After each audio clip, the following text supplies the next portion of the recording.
দেখো, আমাদের বিয়ে কেন হয়েছে সেটা তুমি ভালো করেই জানো। তোমার টাকার দরকার আর আমার একজন পাশে থাকার মানুষ দরকার। এই নাও, এখানে 10 লাখ আছে, আর যা লাগে পরে আমি দিয়ে দিব। ধন্যবাদ আপনাকে আমাকে এত বড় উপকার করার জন্য। আপনি ঘুমান, আমি হসপিটালে টাকাটা জমা দিয়ে আসি। এখন বের হয়েও না, বাইরে কেউ দেখলে বুঝে ফেলবে। টাকাটা না দিলে অপারেশন হবে না। যত তাড়াতাড়ি টাকা দিয়ে দিতে হবে। ওয়েট, আমি টাকাগুলো পাঠানোর ব্যবস্থা করছি। আচ্ছা, এইগুলো আমার কাছে দাও, আমি ব্যাংক থেকে পাঠিয়ে দিচ্ছি। নদী আয়নের হাত থেকে টাকা নিয়ে লকারে রেখে দিয়ে কাউকে কল দিয়ে কথা বলতে লাগলো। আইন চুপচাপ সোফায় বসে থাকলো।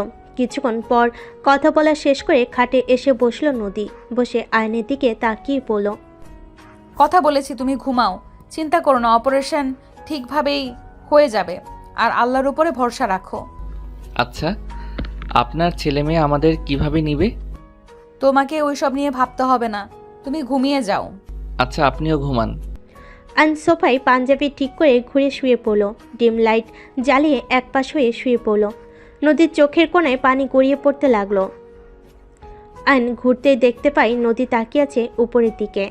আইন ওইদিকে পাত্তা না দিয়ে চোখ বন্ধ করে ঘুমিয়ে গেল। সকালে ঘুম ভাঙলে দেখে নদীর ড্রেসিং টেবিলের সামনে ভেজা চুল হেয়ার ডাই করছে। আইন সোফা থেকে উঠে নদীকে বলল, আমি কি অফিসে যাব নাকি হসপিটালে যাব? হসপিটালে যাও, তোমার আম্মুর অপারেশন, আর আমাকে আপডেট জানাও। আমার একটা মিটিং আছে তো, তাড়াতাড়ি যেতে হবে। আচ্ছা।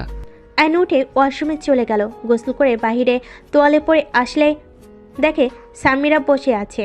আইনকে দেখে রেগে ফুলদানি ঢিল মেরে বলে, এই তুই আমার আমাকে বিয়ে করলি কেন? তোর কি জ্ঞান নাই? তুই কোন হিসেবে মায়ের বয়সী মহিলাকে বিয়ে করলি?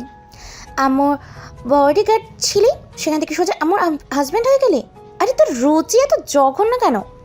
আইন ফুলদানিটা টি টেবিলের উপর রেখে পড়ল। আপনার আম্মুকে দেখে কে বলবে ওনার আপনাদের মতো ছেলে মেয়ে আছে? ওনাকে দেখে মনে হয় না উনি 33 বছরের মহিলা, দেখে তো মনে হয় 20 বছরের যুবতী মেয়ে। আইনের কথা শুনে সামিরা রেগে আইনের গালে থাপ্পড় মেরে বলে, বেয়াদব ছেলে, একজন মেয়ের সামনে মায়ের নামে এভাবে বর্ণনা করতে লজ্জা করে না? দেখেন, আপনার ব্যবহারে বোঝা যায় আপনি অনেক বুঝতার। তাই আপনার উচিত আপনার আম্মু যেভাবে ভালো থাকে সেইভাবে থাকতে দেওয়া। একজন ডিভোর্সি মেয়ে এই সমাজে বাঁচতে গেলে কতটা লড়াই করতে হয় নিজের আম্মুকে তো দেখছেন। কতজনের বাজে কথা শুনতে হয় তাকে, কতজন কুনজরে তাকায়। আর এখন সে আমার স্ত্রী, এখন আশা করা যায় তার উপরে কারো আগের মতো নজর দিবে না, আর দিলে আমি তার চোখ তুলে ফেলবো। আমার কথায় যদি কিছু বুঝতে পারেন তাহলে ভালো, না বুঝলে কিছু করার নাই। আইন কথাগুলো বলে ব্যাগ থেকে শার্ট প্যান্ট বের করে ওয়াশরুমে চলে গেল। শার্ট প্যান্ট পরে বের হয়ে দেখে সামিরা চলে গেছে। আইন মাথার চুল ঠিক করে নিচে নামতে লাগলো। আইনকে দেখে নদীর ছেলে নীরব এসে আইনকে জড়িয়ে ধরে বলে, ভাইয়া, তুমি নাকি আমার আব্বু হয়ে গেছো? তোমাকে কি করে ডাকবো বুঝতে পারছি না। ভাইয়া বাদে যা ইচ্ছে মন চাই ডাকো। আর তুমি স্কুলে যাও নাই? আপু স্কুলে যায় নাই, তাই আমি একা যাই নাই। চলো আমি স্কুলে রেখে আসি। নাস্তা করছো? নীরব আইনকে কিছু বলবে, সাথে সাথে সামিরা টান দিয়ে নীরবকে বলল, নীরব, খবরদার, ওর সাথে মিশলে তোর খবর আছে। চল, আমি স্কুলে নিয়ে যাচ্ছি। ভাইয়ের সাথে যাই না, সরি, মানে নতুন আব্বুর সাথে যাই। আপু তুমি তো আজ স্কুলে যাবে না বললে। নীরবের কথা শুনে সামিরা রেগে নীরবের গালে থাপ্পড় দিতে যাবে, সাথে সাথে আইন নীরবকে ওইখান থেকে সরিয়ে দিল। সামিরার থাপ্পড় আইনের গালে পড়ল। নীরব ভয় পেয়ে গেল। সামিরা রেগে পড়ল, আমাদের মাসে এসেই গেছোস, ভালো করেছো। একদম আমাদের ভাই বোনের ভিতরে আসবি না। আর নীরব, তোর মুখে যদি আর একবার ওকে আব্বু ডাকতে শুনি, তোকে আমি খুন করে ফেলবো। কথাটা বলে সামিরা রেগে চলে গেল। নীরব ভয় পেতে থাকলে আইন নীরবকে জড়িয়ে ধরে পড়ল, নীরব, ভয় পেও না, কিছু হয় নাই। শোনো, আমাকে আব্বু বলার দরকার নাই। আমার নাম ধরে বা আমাকে মামা বলে ডাকতে পারো। নানু তো বললো তুমি আমার আব্বু হয়ে গেছো। শোনো, আব্বু চাইলে সবাই হতে পারে না। আমি তোমাদের আব্বুর মতো হয়তো হতে পারবো না। তোমাদের আব্বু তো আছে, তাই আমাকে আব্বু বলার দরকার নাই। আমাকে মামা বললে হবে। আচ্ছা। আয়ান, সামিরার হয়ে আমি তোমার কাছে ক্ষমা চাচ্ছি। ছি আন্টি, এটা কি বলছেন? ক্ষমা প্লিজ চাইবেন না। আমি সামিরার ব্যাপারটা বুঝি, ওর রাগ হওয়া স্বাভাবিক। যাই হোক, আমি নীরবকে স্কুলে নিয়ে যাচ্ছি। আয়ন নীরবকে নিয়ে বের হয়ে গেল। রিক্সা নিয়ে নীরবকে স্কুলে দিয়ে আয়ন হসপিটালে চলে গেল। হসপিটালে গিয়ে ডাক্তারের সাথে কথা বলল। 30 মিনিট পর অপারেশন করতে যাবে। আয়ন কথা বলে ডাক্তারের সাথে চলে গেল। আয়ন ওর আম্মুর কপালে চুমু দিয়ে বলল, আম্মু, চিন্তা করো না, তোমার কিছু হবে না। তুমি খুব তাড়াতাড়ি ঠিক হয়ে যাবে। আয়ান, তুই এত টাকা কোথায় পাইছস? আম্মু, আমি কোনো হারাম কাজ করি নাই। আম্মু, তুমি এসব নিয়ে ভেবো না। তুমি সুস্থ হয়ে নাও, আমি তোমাকে সব বলবো। নার্স আয়নের আম্মুকে নিয়ে গেল। আয়ন কেবিনের বাইরে হাঁটাহাঁটি করতে লাগলো। কিছুক্ষণ যেতেই আয়নের কাঁধে হাত পড়লে আয়ন ঘুরে তাকিয়ে দেখে নদী। আয়নকে দেখে বলল, এত ভেঙে পড়ো না, আন্টি ঠিক হয়ে যাবে। আপনি এখানে কি করছেন? মিটিং সন্ধ্যায় দিয়েছি। কেন? মনে হইলো তোমার কাছে থাকা উচিত। তুমি ছোট একটা ছেলে, মনে হইলো তোমার পাশে থাকা উচিত, তাই চলে আসলাম। ম্যাম, আপনি অনেক ভালো। আমি ভালো না, আমি ভালো হইলে কখনোই তোমাকে ফাঁদে ফেলে বিয়ে করতাম না। না ম্যাম, হুট করে আমাকে কেন এতগুলো টাকা দিতেন? আর এখানে আপনি আমার স্ত্রী, যেখানে আপনার সাথে আমার একটা সম্পর্ক যোগ হয়েছে, সেই ভিত্তিতে টাকা দিয়েছেন। এখানে নিজেকে খারাপ ভাবার প্রয়োজন নাই। নদী কিছু বলল না। অনেকক্ষণ পর দুজন বসে থেকে ডাক্তারকে বের হতে দেখে আইন দৌড়ে ডাক্তারের কাছে গেল। ডাক্তারের মুখ দেখে আইনের বুকটা কেঁপে উঠল। ডাক্তার, আমার আম্মুর কি অবস্থা? আইনের কথা শুনে ডাক্তার চুপ হয়ে যায়। ডাক্তার আইনকে বলে, সরি, আমরা আপনার আম্মুকে বাঁচাতে পারি নাই। ডাক্তারের কথা শুনে কয়েক পা পিছিয়ে গেল। আইনের যেন হাত পায়ে কোনো শক্তি নাই। আইন পড়ে যেতে নিবে, সাথে সাথে নদী ধরে ফেল। আইন চিৎকার করে কান্না করতে করতে বলল, ডাক্তার, আপনি মিথ্যা বলছেন তাই না? প্লিজ মিথ্যা বললেন না, আমার আম্মুর কিছু হয় নাই। আইনের সামনে নার্স আইনের আম্মুর লাশ নিয়ে আসলো। আইন ওর আম্মুর লাশ ধরে চিৎকার করে কান্না করতে করতে বলে, আম্মু, এই আম্মু ওঠো না। ডাক্তার মিথ্যা বলছে তাই না? এই আম্মু ওঠো না। আম্মু, তুমি আব্বুর মতো আমাকে একা করে যেও না। আম্মু, এই আম্মু ওঠো না, আমার অনেক কষ্ট হচ্ছে। আম্মু প্লিজ ওঠো। আইন পাগলামি করতে লাগলো। নদী আইনকে বুকে জড়িয়ে নিয়ে পড়ল। আয়ান, ভেঙে পড়ো না। ম্যাম, আপনি আম্মুকে বলেন না উঠতে। আয়ান, উনি আর উঠবে না, নিজেকে শান্ত করো। আইন নদীকে ছেড়ে দিয়ে ওর আম্মুকে জড়িয়ে ধরে কান্না করতে লাগলো। আয়নের কান্না দেখে ওইখানে সবার চোখে পানি চলে আসলো। নদী নিজের চোখের পানি ধরে রাখতে পারল না। নদী বুঝতে পারছে না আইনকে কি বলে সান্ত্বনা দিবে। আইনের আম্মুকে হসপিটাল থেকে বাড়িতে নিয়ে যাওয়া হলো। আইন 2 বার অলরেডি অজ্ঞান হয়ে গেছে। আইনের কাজিনরা সবাই আইনের মাথায় পানি দিয়ে জ্ঞান ফেরালো। নদী আইনকে শান্ত করে বুঝাতে লাগলো। আইনের চাচা আইনকে ধরে নিয়ে গেল। অজু করে আইনের আম্মুর জানাজা পুড়িয়ে কবর দিতে নিয়ে যেতে লাগলো। কবর দেওয়ার পর আইন কবর জড়িয়ে ধরে হামাও করে কান্না করতে লাগলো। আইনের বন্ধুরা আইনকে শান্ত করতে লাগলো। আইনের চাচা কিছু বলে আইন ওর চাচাকে ধাক্কা দিয়ে ফেলে দিয়ে বলে, এখন তো আপনারা সবাই অনেক খুশি হয়েছেন। দেখেন, আমার আম্মুও আজ কবরে চলে গেছে। আর কাকে জ্বালাবেন, আর কাকে বাজে গালাগালি করবেন? আপনাদের সবাইকে খুশি করে আমার আম্মু চলে গেছে। আপনারা তো এখন অনেক খুশি। আইন কথাগুলো বলে চিৎকার করে কান্না করতে লাগলো। আইনের চাচা আর কিছু বলতে পারলো না। আইনের বন্ধুরা ওর চাচাকে চলে যেতে বলল। আইনের বন্ধু রাকিব বলল, আয়ান, শান্ত হো, এমনভাবে ভেঙে পড়িস না। তুই এভাবে কান্না করে কাকিকে আরও কষ্ট দিচ্ছিস। আয়ান, তুই এমন করলে কাকে আরও বেশি কষ্ট পাচ্ছে। আমি কিভাবে শান্ত হব? আব্বু দুনিয়া থেকে চলে যাওয়ার পর আমার পুরো পৃথিবীটা আমার আম্মু ছিল। যেখানে আমার দুনিয়াটা হারিয়ে গেল, সেখানে আমি কিভাবে শান্ত হব? আইন কথাগুলো বলে কান্না করতে লাগলো। নদী কবরের বেশ দূরে গাছের আড়লে দাঁড়িয়ে থেকে আইনকে দেখতে লাগলো। আইনের বন্ধুরা জোর করে আইনকে কবরস্থান থেকে বের করে নিয়ে আসলো। নদী আইনের কাছে এসে বলে, আয়ান, বাসায় চলো, এখানে যত থাকবে তত কষ্ট পাবে। আপনি চলে যান। আয়ান, তোমাকে এখানে একা রেখে আমি যেতে পারি না, প্লিজ আমার সাথে চলো। অলরেডি 2 বার অজ্ঞান হয়ে গেছো। ম্যাম, আপনি ওকে নিয়ে যান। এখানে থাকলে কাকির জন্য আরও বেশি কষ্ট পাবে, আরও ভেঙে পড়বে। নদী আয়নকে জোর করে গাড়িতে তুলে নিল। আয়ন গাড়িতে উঠে কবরের দিকে তাকিয়ে কান্না করতে লাগলো। যতক্ষণ কবর দেখা গেল, আয়ন তাকিয়ে থেকে অঝরে কান্না করতে লাগলো। নদী আয়নের কাঁধে হাত দিয়ে বলল, আয়ান, এইভাবে কান্না করতে হয় না। এভাবে কান্না করলে তোমার আম্মুর আত্মা আরো বেশি কষ্ট পাবে। তুমি নিজেকে কন্ট্রোল করো। আমি জানি এই পরিস্থিতিতে নিজেকে সামলানো সম্ভব না, কিন্তু তুমি নিশ্চয়ই চাও না তোমার আম্মুকে কষ্ট দিতে। কি করব? আমার যে আর এই দুনিয়াতে কেউ রইল না। ছোটবেলায় আব্বু অ্যাক্সিডেন্টে মারা গেল। ছোট থেকে আম্মু আমাকে অনেক কষ্টে বড় করছে। সমাজের মানুষের হাজার কথার মাঝে শুধুমাত্র আমার দিকে তাকিয়ে সব সহ্য করে গেছে।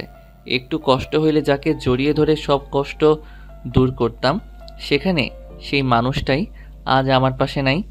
সেখানে আমি কিভাবে নিজেকে সামলাবো? নদী আয়নের কথা শুনে বলার কোনো ভাষা খুঁজে পেল না। আয়ন বাইরের দিকে অঝরে চোখের পানি ফেলতে লাগলো। নদীর বাসার ভিতরে গাড়ি থামলে আয়ন সাথে সাথে চোখ মুছে নিল।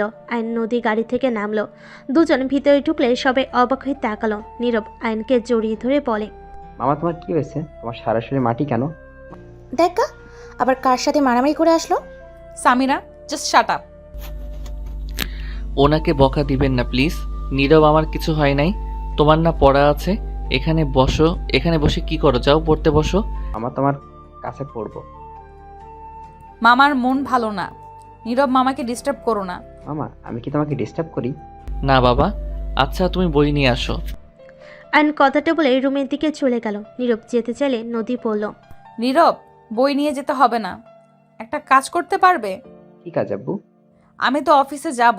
তুমি এক কাজ করবে, রুমে গিয়ে তোমার মামাকে ব্যস্ত রাখবে। খেলা করবে বা যেইভাবেই হোক আয়ানকে ব্যস্ত রাখতে পারবে। নদীর কথা শুনে সবাই ভুরকুচকে তাকালো। সামিরা রেগে বলে, তোমার স্বামী তুমি রাখো ব্যস্ত, আমার ভাই কেন ওকে ব্যস্ত রাখবে? নীরব, যা পড়তে বস, আমি আসছি। Just shut up. তোমার ব্যবহার দিন দিন খুব খারাপ হয়ে যাচ্ছে। নীরব, যা বলছি তাই করো। চলো আমার সাথে। নীরব নদীর সাথে রুমে চলে গেল। নদী তাড়াতাড়ি করে ওয়াশরুমে গিয়ে অফিসে যাওয়ার জন্য রেডি হয়ে নিল। নীরব আয়নের গলা জড়িয়ে ধরে বলে, মামা তোমার কি কিছু হয়েছে? না বাবা, তোমার না বই নিয়ে আসার কথা? বই পড়বো না, তোমার সাথে খেলবো। আমি আসছি। নদী তাড়াতাড়ি করে নিচে নেমে গেল। নদীর কথা মতো নীরব আয়নকে ব্যস্ত রাখার চেষ্টা করতে লাগলো। আয়ন নিজেকে কন্ট্রোল করতে না পেরে নীরবকে জড়িয়ে ধরে হাওয়া করে কান্না করে দিল। নীরব হতভম্ব হয়ে গেল। আয়নকে কান্না করতে দেখে নীরব ভয়ে আয়নকে ছেড়ে দৌড়ে নিচে চলে গেল। নীরবকে এভাবে দৌড়ে আসতে দেখলে সামিরা নদীর আম্মু অবাক হয়ে বলে, নীরব কি হয়েছে? এভাবে দৌড়ে আসলে কেন? নানু মামা অনেক রান্না করছে। আমি বুঝতে পারছি না, মামা ওকে জড়িয়ে হাওমাও করে কান্না করছিল। নীরবের কথা শুনে দুজনেই অবাক হয়ে গেল। দুজন সিঁড়ি ভেঙে নদীর রুমে চলে গেল। আয়নকে ফুলের অজ্ঞান হয়ে পড়ে থাকতে দেখে সামিরা নদীর আম্মু দৌড়ে গিয়ে আয়নকে তুলে দেখে আয়নের নাক বয়ে রক্ত ঝরছে, কপালে ফুলে গেছে। দুজন ধরে তাড়াতাড়ি করে খাটে শুইয়ে দিল। তারপর ভিতরে নদী রুমের ভিতরে আসলো। দৌড়ে আয়নের কাছে গিয়ে পড়ল। আয়ান, এই আয়ান, আয়ান। আম্মু, ওর নাক দিয়ে রক্ত পড়ছে কেন? নীরব বলল, আয়ান নাকি ওকে জড়িয়ে ধরে কান্না করছিল। ওই ভয়ে নিচে গিয়ে আমাদের বলে আমরা রুমে এসে দেখি ওই ফ্লোরের ওপরে পড়ে আছে। তুলে দেখি নাক দিয়ে রক্ত পড়ছে। সামিরা, পানিটা দে তো। সামিরা নদীর হাতে পানি দিলে আয়নের মুখে পানি ছিটে দিতে লাগলো। আয়নের জ্ঞান ফিরল। আয়ন কান্না করতে লাগলো। নদী আয়নের বুকের সাথে জড়িয়ে ধরলে আয়ন কান্না করতে করতে বলল, ম্যাম আমি আম্মুর কাছে যাব। ম্যাম আমাকে আম্মুর কাছে দিয়ে আসেন। আমার অনেক কষ্ট হচ্ছে। আমি আম্মুকে ছাড়া থাকতে পারছি না। ম্যাম আমাকে আম্মুর কাছে দিয়ে আসেন না। আয়নের কথা শুনে নদী নিজের চোখের পানি ধরে রাখতে না পেরে বলল, আয়ান, এটা কখনোই সম্ভব না। পাগলামি করো না। ওই চলে যেতে চাচ্ছে, তুমি দিয়ে আসলেই তো পারো। কার কাছে দিয়ে আসবে? হ্যাঁ, কেন ওনার আম্মুর কাছে উনি থাকতে পারবে না? দিয়ে আসলেই তো পারো। ওইটা কখনোই সম্ভব না। কেন সম্ভব না আম্মু? তুমি মামাকে রেখে আসো। তোমার কাছে না ঘুমালে আমার কেমন কষ্ট হয়। মামারও কষ্ট হয় আর আম্মুরও কষ্ট হয়। আম্মু মামাকে দিয়ে আসো। মামার কান্না দেখে আমারও কান্না আসছে। তোমার মামার আম্মু এই দুনিয়াতে আর বেঁচে নেই। উনি পরপারে পাড়ি জমিয়েছেন। উনি ওই আকাশের তারা হয়ে গেছে। নদীর কথা শুনে সামিরা নদীর আম্মু চমকে গেল। সামিরা বলে ওঠে, মানে কি আম্মু? হ্যাঁ, আয়ানের আম্মু 12টার দিকে মারা গেছে। সেখানে কবর দিয়ে আয়ানের শরীরে এই মাটি। ওর আম্মুর কবর রেখে আসতে চাইছিল না। নদী সব কিছু খুলে বলে। সামিরা নদীর আম্মুর চোখে পানি চলে আসলো। নদীর আম্মু আয়নের কাছে গিয়ে বলে, আয়ান কান্না করো না, সবাইকে একদিন না একদিন চলে যেতে হবে। আর কে বলেছে তোমার এই দুনিয়াতে কেউ নেই? নদী, আমি সবাই তোমার সাথে আছে। এক মা চলে গেছে, কি হয়েছে? আমি তোমার মায়ের মতো তো। আজ থেকে তুমিও আমার সন্তান। এইভাবে ভেঙে পড়ো না। আয়ন নদীর আম্মুর কথা শুনে কিছু না বলে কান্না করতে থাকলো। সামিরা আয়নকে কান্না করতে দেখে আয়নকে বলে, এইভাবে কান্না করলেন কেন? আমরা সবাই আপনার সাথে আছি তো, কান্না করেন না। তোমরা সবাই আমাকে শান্ত রাখার জন্য এইসব বলছো? আমি একা একা সারা জীবন থাকবো, আর আমাকে এভাবে সান্ত্বনা দেওয়ার জন্য ধন্যবাদ। আয়ন নদীকে ছেড়ে খাট থেকে উঠে বারান্দায় চলে গেল। নীরব কাছে যেতে চাইলে নদী আটকিয়ে দিল। ওকে একা থাকতে দাও। আইন চুপচাপ বারান্দায় নীরবে কান্না করতে লাগলো। সামিরা নদীর আম্মু চলে গেল। নদী ওয়াশরুমে চলে গেল। ফ্রেশ হয়ে পোশাক পরিবর্তন করে বের হলো। নীরব খাটের এক কোণায় বসে আছে। নদীর কাছে এসে শক্ত করে জড়িয়ে ধরে বলল, আম্মু তুমি কখনো আমাকে ছেড়ে যেও না। আমি মামার মতো কান্না করব। আমি তোমাকে অনেক ভালোবাসি আম্মু। আইন বারান্দা দিয়ে বের হয়ে নীরবের কথা শুনতে পেল। নদী নীরবের কপালে চুমু দিয়ে বলল, কখনোই যাব না আমার আব্বুটাকে ছেড়ে। নীরব নদীকে জড়িয়ে ধরল। আইন ওয়াশরুমে গিয়ে মুখ ধুয়ে নিল। সোফায় বসলে নদী আইনকে বলল, আয়ান, সারাদিন তো কিছু খাও নাই, চলো খাবার খেয়ে নিবে। আমার ক্ষুধা নাই, আপনারা যান, খেয়ে আসেন। আইন সোফায় চোখ বন্ধ করে শুয়ে পড়ল। নদী কিছু না বলে নীরবকে নিয়ে চলে গেল। নীরবকে খাওয়াই দিয়ে আয়নের খাবার নিয়ে রুমে চলে আসলো। আয়নের মাথায় হাত দিয়ে আয়ন চোখ খুলে, প্লিজ খাবারটা খেয়ে নাও, হালকা খেয়ে নাও, না খেয়ে থাকলে শরীর দুর্বল করবে তো। প্লিজ জোর করবেন না, আমার ক্ষুধা নাই। মামা খেয়ে নাও, তুমি কান্না করো না। আম্মু, আমি আপু নানু তো আছে, আমরা তোমাকে অনেক ভালোবাসি তো। আয়নের মাথায় হাত দিতেই আয়ন চোখ খুলে। নীরব আয়নের কাছে এসে জড়িয়ে ধরলে আয়ন উঠে বসে। নীরবের কপালে চুমু দিয়ে বলল, আমার ক্ষুধা নাই। তুমি খাবার খাইছো? হ্যাঁ। এখন ঘুমিয়ে যাও, আমার অনেক ঘুম পাচ্ছে। খাটে এসে শুয়ে পড়ো। না, আমি এখানে ঘুমাবো। মামা, আমি ঘুমাবো জন্য কি তুমি রাগ করে ঘাটে ঘুমাবে না? নীরবের কথা শুনে আয়ন নদীর দিকে তাকালো। আয়ন নীরবকে বলে, আমার খাটে ঘুমাতে ভালো লাগে না, আমার এখানে ঘুমাতে ভালো লাগছে। আর হ্যাঁ, এইটা কিন্তু সিক্রেট, কাউকে যেন বলো না। আমি এখানে ঘুমাই, তাহলে কিন্তু সবাই আমার এখানে ঘুমাতে পারে।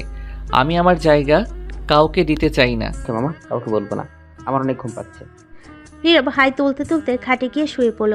নদী আয়নের দিকে তাকিয়ে বলে, অল্প খেয়ে নাও প্লিজ।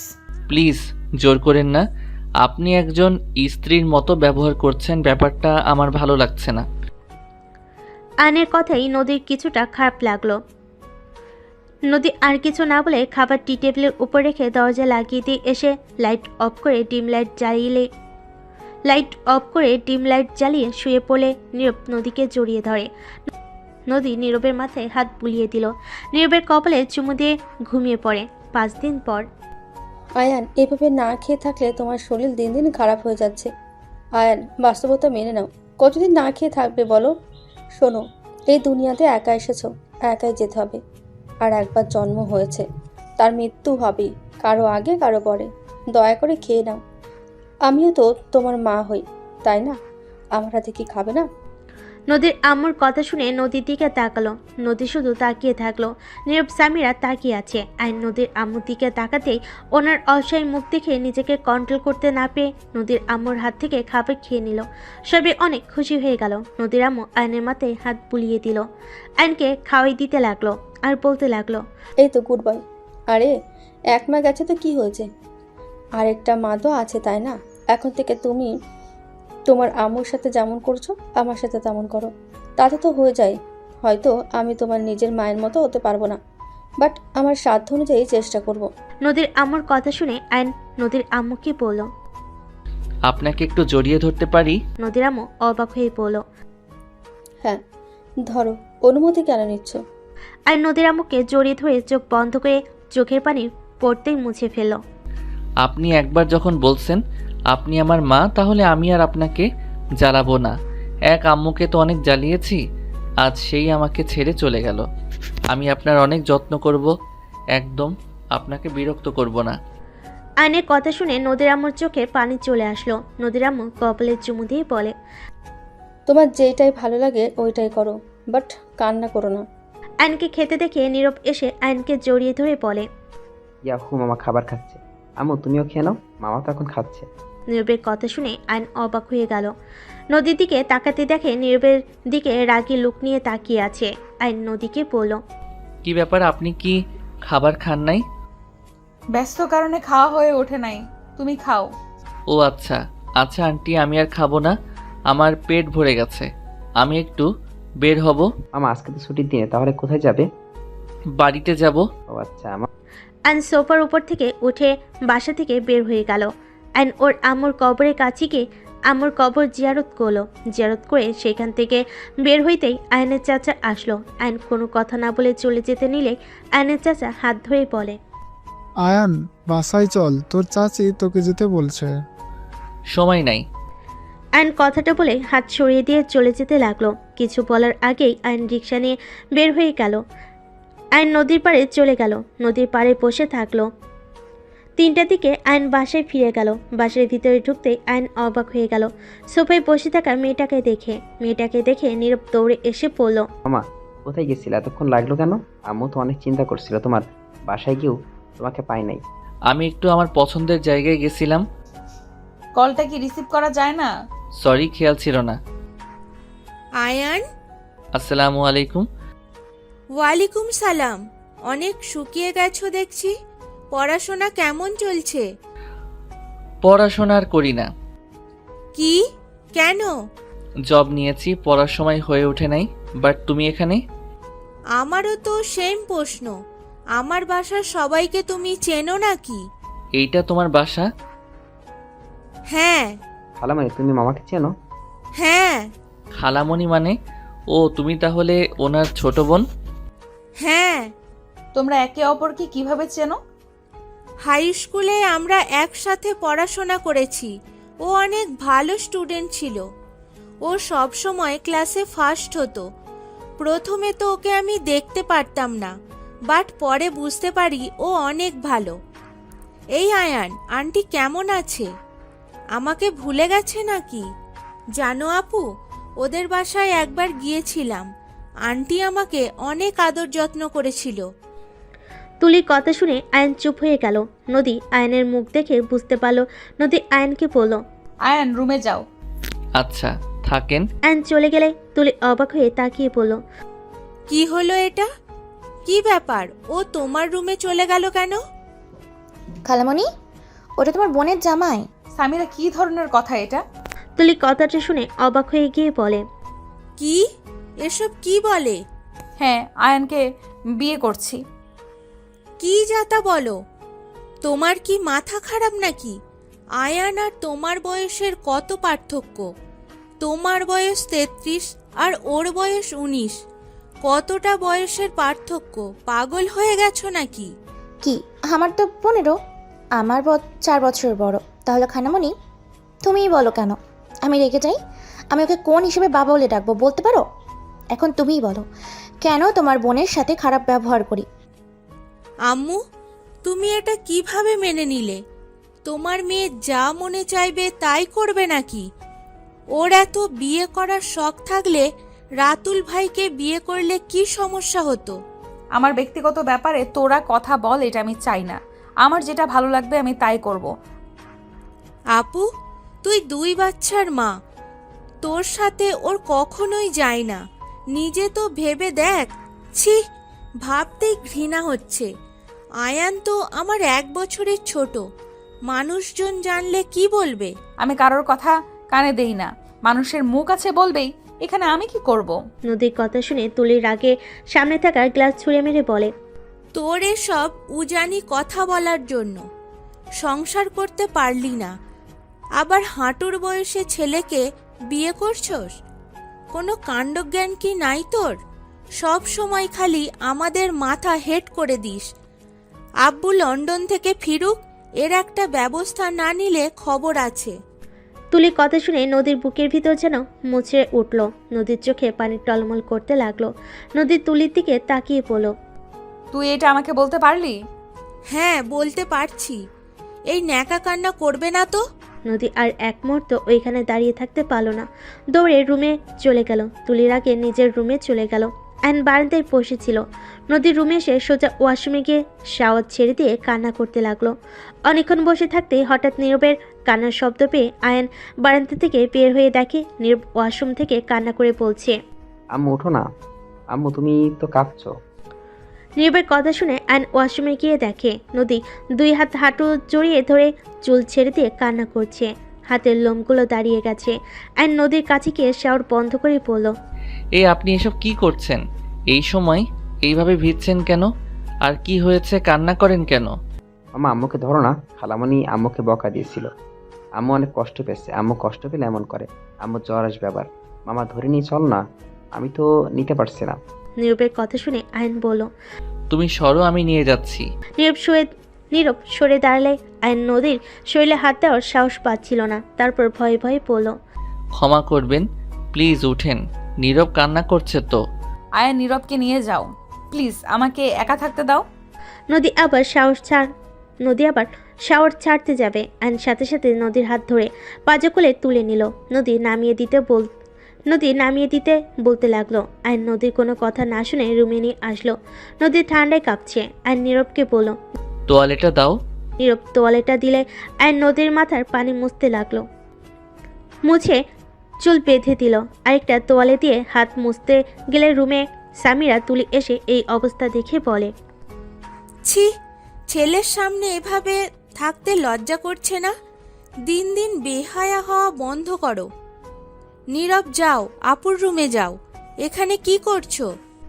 তুলির কথা শুনে আয়ন সাথে সাথে নদীর কাছ থেকে সরে বলে, তুলি, উনি তোমার বড় বোন, এভাবে কথা কেন বলছো? চুপ, একদম চুপ। আমাকে ভদ্রতা শিখাতে আসবে না। এই, তুমি কোন হিসাবে আমার বোনকে বিয়ে করলে? তোমার আম্মুকে তো ভালো মানুষ ভেবেছিলাম। সে কিভাবে তোমাকে আপুর সাথে বিয়ে দিল? কেন, ওনাকে বিয়ে করাতে কি সমস্যা হয়েছে? আমার ভালো লাগছে, বিয়ে করেছি, এতে সমস্যা কোথায়? সমস্যা কোথায় মানে? তুমি এত নির্লজ্জ হয়ে গেছো। ও তোমার থেকে 14 বছরের বড়। ওর সাথে তোমার কিভাবে যায়? মানুষের রুচি বলে তো কথা আছে। তাতে সমস্যা কি? উনি আমার 200 বছরের বড় হোক, তাতে সমস্যা কোথায়? আমাদের একটা পরিচয়, আমরা স্বামী স্ত্রী। যেখানে ভালোবাসা থাকে সেইখানে বয়স বড় বিষয় না। একে অপরকে বুঝতে পারা, একে অপরের পাশে থাকাটাই বড় কথা। বাহ, কি সুন্দর কথা। এইসব লেকচার রাখো। সময় পাইলে অন্য মেয়েকে নিয়ে ভেগে যাবে। তোমাদের মতো মানুষ চেনা আছে। আমার কেন জানি মনে হচ্ছে টাকার লোভে তুমি আমার বোনকে বিয়ে করেছো। হ্যাঁ, ঠিক বলছো, টাকার জন্য করছি। এতে তোমার কোনো সমস্যা? ফালতু ছেলে কোথাকার। আমার খালামণির সাথে একদম চিল্লায় কথা বলবে না। সামিরা, তুমি এখান থেকে যাও। আমার মনে হয় তোমার এখানে না থাকা ভালো। তোমার সাহস কি করে হয় আমার আম্মুর রুম থেকে আমাকে যেতে বলার? আজ এই দিনটারই দেখার বাকি ছিল। আজ আমার আম্মুর রুম থেকে বের করে দিচ্ছে। দিন দিন আমার আম্মুর মন থেকে আমাদের বের করে দেওয়ার জন্য এসেছো, তাই না? সামিরা, ছোটর মতো থাকো, বড়দের মতো কথা বলবে না।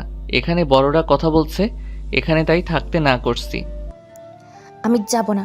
আমি এখন কি করবো? ছোট আছি আমি? থাকো তুমি। আর তুলি, তোমার যা ভাবার ভেবে নাও। আয়ন কথাটা বলে আলমারি থেকে শাড়ি, পেটিকোট, ব্লাউজ বের করে নদীর হাতে দিয়ে বলে, কান্না বন্ধ করেন, প্রতিবাদ করতে শিখেন। যান, চেঞ্জ করে আসেন। কি হলো, তাকিয়ে আছেন কেন? আয়ন নদীকে ওয়াশরুমে এগিয়ে দিল।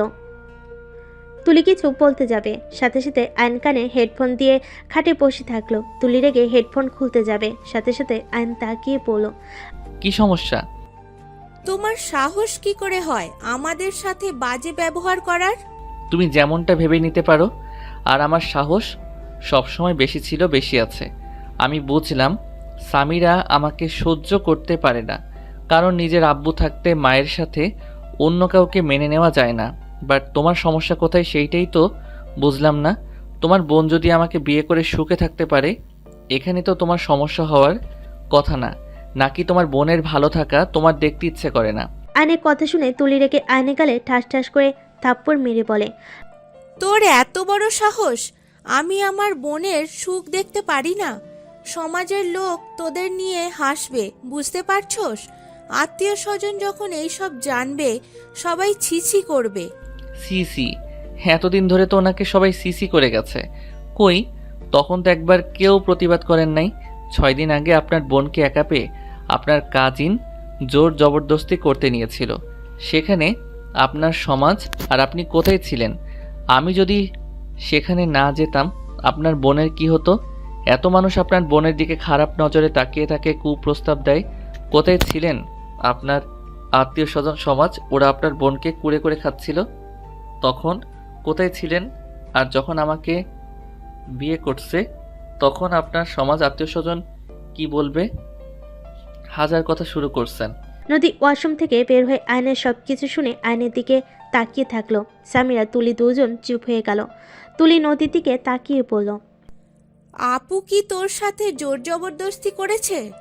আম্মু চুপ করে আছো কেন? এই জানতো আপনাদের ওইসব শুনে লাভ নাই। আয়ন উঠে নদীর কাছে গিয়ে নদীকে ধরে ড্রেসিং টেবিলের সামনে নিয়ে গিয়ে মাথায় হেয়ার ড্রাই করে দিতে লাগলো। সামিরা রুম থেকে বের হয়ে গেল। তুলি আর কিছু না বলে রুম থেকে চলে গেল। আয়নকে দরজা লাগিয়ে দিল। নদীকে বলল, আই এম সরি আপনাকে এভাবে টাচ করার জন্য। আর আমি সামিরার সাথে খারাপ ব্যবহার করতে চাই নাই। আমি চাচ্ছিলাম না এইসব বিষয় সামিরা থাক। যতই হোক উনি আপনার মেয়ে। তুমি ছোট হইলে অনেক বুঝতার। আর ধন্যবাদ আমার পাশে এভাবে থাকার জন্য। আপনার পাশে থাকার জন্য বিয়ে করেছি, আর সেখানে আপনার পাশে থাকবো না তো কি করব? আয়ান, আমি অনেক ভেবে দেখলাম তোমাকে আসলে বিয়ে করা আমার উচিত হয় নাই। আয়ান, তুমি চাইলে রিলেশন করতে পারো। যদি কাউকে পছন্দ করে থাকো আমাকে বলো, আমি তার সাথে তোমার বিয়ে দেব। আয়ন কিছু বলল না। দরজা নক হওয়ার শব্দ পেলে আয়ন দরজা খুলে দেখে নীরব। নীরব ভিতরে ঢুকে বলে, আম্মু তোমার কি জ্বর এসে গেছে নাকি? না বাবা, আমি ঠিক আছি।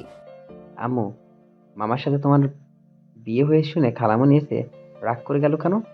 আব্বু তো অন্য একটা আন্টিকে বিয়ে করছে, সেখানে তুমিও করছো, এখানে রেগে যাওয়ার কি আছে? নীরব, বড়দের বিষয়ে কথা বলতে হয় না। উনি তো তোমার আম্মুকে অনেক ভালোবাসে, তাই উনি রেগে গেছে। আমি যদি তোমার আম্মুকে কষ্ট দেই, তাই উনি রেগে গেছে। আম্মুকে তুমি কিভাবে কষ্ট দিবে মামা? তুমি তো অনেক ভালো। তাই তোমার মনে হয় আমি ভালো? হ্যাঁ তো। ও আম্মু, বর্ণানো কল দিয়েছিল, খালামণি নাকি বিয়ে আমাদের সবাইকে যেতে বলছে। রাইসার বিয়ে? হ্যাঁ, নানু তো বললো আগামীকাল যাবে। ও আচ্ছা। অ্যান্ড খাটে শুয়ে পড়ল। ফোনে গেমিং করতে লাগলো। নীরব এসে খেলতে লাগলো। নদী চুল শুকিয়ে আঁচড়িয়ে নিচে চলে গেল। নিচে গেলে তুলি বলে, রাইসার বিয়ে কি করবে? যাবে নাকি, না এখানেই থেকে যাবে? তোমার জামাই নিয়ে গেলে তো তোমাদের দুজনকে জামাই বউ না অন্য কিছু ভেবে নিবে। তুলি চুপ কর। বড় আফা আয়ানকে নিয়ে যেতে বলছে। শোন, তোরা মার্কেটে করে আয়, তোর আব্বু বিয়ের দিন চলে আসবে।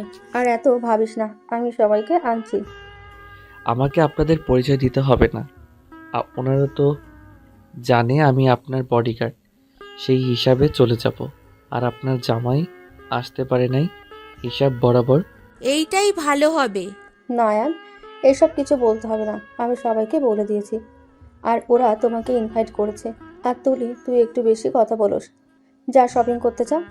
আয়ান, তুমি রেডি হয়ে আসো। আমি যাব না, আপনারা যান।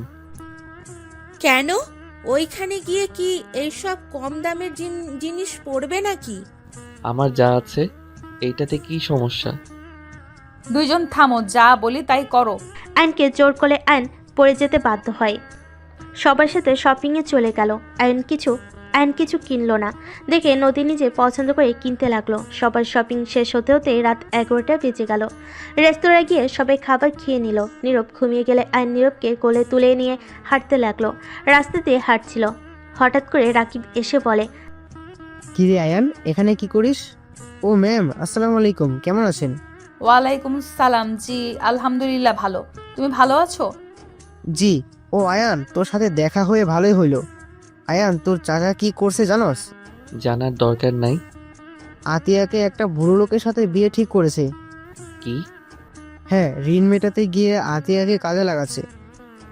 রনিকে বলো আতিয়াকে নিয়ে পালিয়ে যেতে, বাকিটা আমি দেখে নিচ্ছি। রনি বেকার, এখন বিয়ে করলে ওর সংসার কিভাবে চলবে? আমার পরিচিত একজন আছে, উনি আমাকে জব দিতে চেয়েছিল, আমি না করে দিয়েছিলাম। ওইটা রনিকে দিয়ে দিব। তোদের যা বলি ওইটা কর, বেতন মোটামুটি ভালোই। ওকে, রনির সাথে তাহলে আমি কথা বলে দেখব। আচ্ছা থাক, নীরব ঘুমিয়ে গেছে, বাসায় যাব। আচ্ছা। অ্যান গাড়িতে গিয়ে উঠে পড়ল। অ্যান নীরবকে সামিরার কাছে বসিয়ে দিয়ে সামনে বসে পড়ল। নদী আয়নের পাশে বসলে আয়ন ড্রাইভিং করতে লাগলো। কিসের জব অফার এসেছিল? সুইটি ম্যাম আমাকে তার কাজে সাহায্য করার জন্য কাজ দিতে চাইছিল। সুইটি, এটা কবে বলছে? 10 দিন আগে। ও, বাট ওই তোমাকে দিতে চাইলেও রনিকে দিবে না। তার থেকে শোনো, আমাদের তো কোম্পানিতে মানুষ লাগবে, ওইখানে ইন্টারভিউ দিতে বলো। আচ্ছা দেখি। আয়ন ড্রাইভিং করে যেতে লাগলো।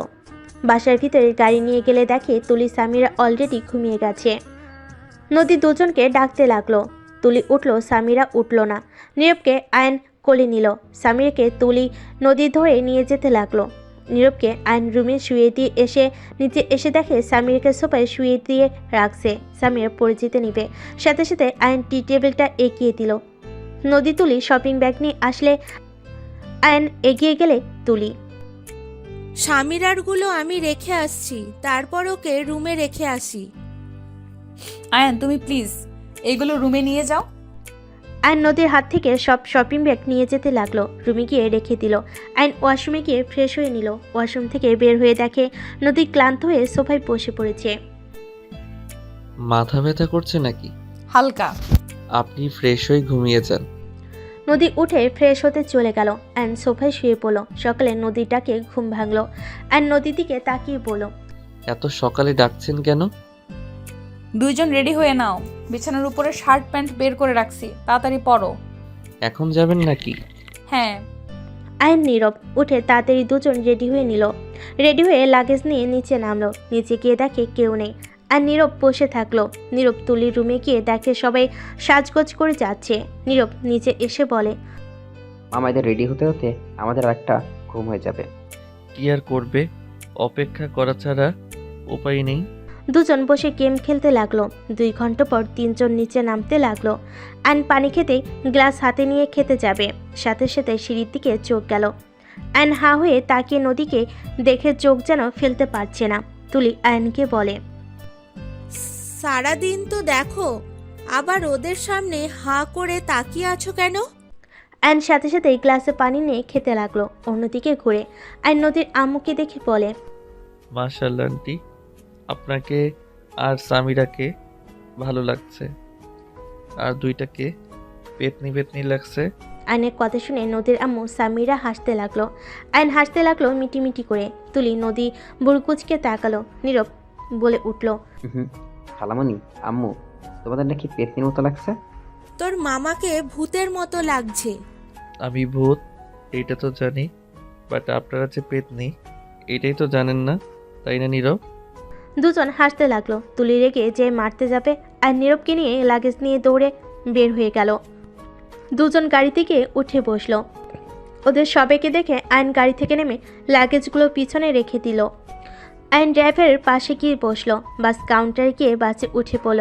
নদী নীরব একসাথে বসতে গেলে নদীর আম্মু বলে, নীরব, নানু ভাই তুমি আমার কাছে এসে বসো। আমি আপনার কাছে বসি, এইখানে বসে থাক। তুমি নদীর কাছে বসো। নীরব এসে নদীর আম্মুর কাছে গিয়ে বসলো। আয়ন উপায় না পেয়ে নদীর কাছে গিয়ে বসলো। আয়ন ফোনে গেম খেলতে লাগলো। নীরব আয়নের কাছে আসলে আয়ন নীরবকে কোলে বসিয়ে দিল। নীরব আয়নের সাথে বসে গেম খেলতে লাগলো। সারাদিন জার্নি করে সন্ধ্যার দিকে সবাই নেমে পড়লো। গাড়ি এসে আয়নদের রিসিভ করে নিয়ে যেতে লাগলো। একটা বাড়ির সামনে গিয়ে গাড়ি থামালো। সবাই নেমে পড়লো। নদীর খালামণি আয়নদের কাছে এসে কুশল বিনিময় করলো। আয়ন সালাম দিয়ে কুশল বিনিময় করে তাদের সাথে যেতে লাগলো। বাসার ভিতরে গেলে সবার সাথে আয়ন কুশল বিনিময় করতে লাগলো। হঠাৎ করে একজন লোককে দেখে নীরব দৌড়ে গিয়ে জড়িয়ে ধরে বলল, আব্বু। আইন অবাক হয়ে গেল। নীরবকে লোকটা কোলে নিয়ে চুমু দিয়ে কথা বলতেই সামিরার দিকে তাকিয়ে বলে, সামিরা মা কেমন আছস?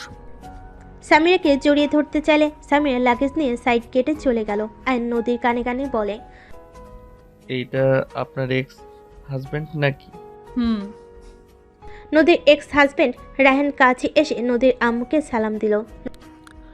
তুলি কেমন আছস? ভালো ভাইয়া, তুমি কেমন আছো? কি ব্যাপার, ভাবিকে দেখছি না? এই মনে হয় রুমে আসে। ও আচ্ছা, থাকো, আমিও যাই। নদী রায়হানের দিকে না তাকিয়ে অন্যদের সাথে কথা বলতে লাগলো। নদীর খালামণি বলে, নদী, জামাইকে নিয়ে রুমে যা। এইভাবে কতক্ষণ দাঁড়িয়ে থাকবে? নদী আয়নের হাত ধরে নিয়ে যেতে লাগলো। নদী কিছু আত্মীয় স্বজন হাসতে হাসতে বলে, আফা, নদীকে কার সাথে বিয়ে দিয়েছ? এ তো ছোট্ট একটা বাচ্চা ছেলে, দেখে মনে হয় ভাই বোন। কথাগুলো বলে হাসতে লাগলো। রায়হান কথাগুলো শুনে চলে গেল। নদীর আম্মু বলে ওঠে, ছোট হলে আমার মেয়ের জামাই অনেক বুদ্ধিমান আর অনেক ভালো। আমার মেয়ে যার সাথে সুখে থাকবে তার সাথে বিয়ে দিয়েছি। একজন বলে ওঠে, কতবার বললাম আমার ছেলের সাথে নিতে চাইলাম, তোর মেয়ে তো রাজি হলো না। আর কচি ছেলে দেখে একদম বিয়ে করে ফেললো, আমাদের দাওয়াতও দিলি না। নদীর খালামণি বলে, দেখেন, এইসব কথা বাদ দেন। ওদের সমস্যা না হইলে আপনাদের সমস্যা থাকার কথা না। নাহিদা, তুই রুমে যা।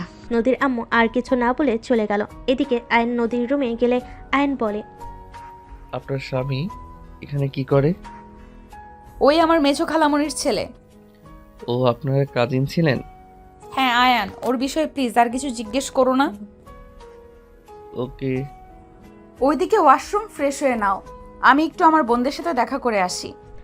নদী চলে গেল। হঠাৎ রায়হানের সাথে দেখা হলে রায়হান বলে ওঠে, কোচি জিনিস থেকে লোক সামলাতে পারো নাই না কে?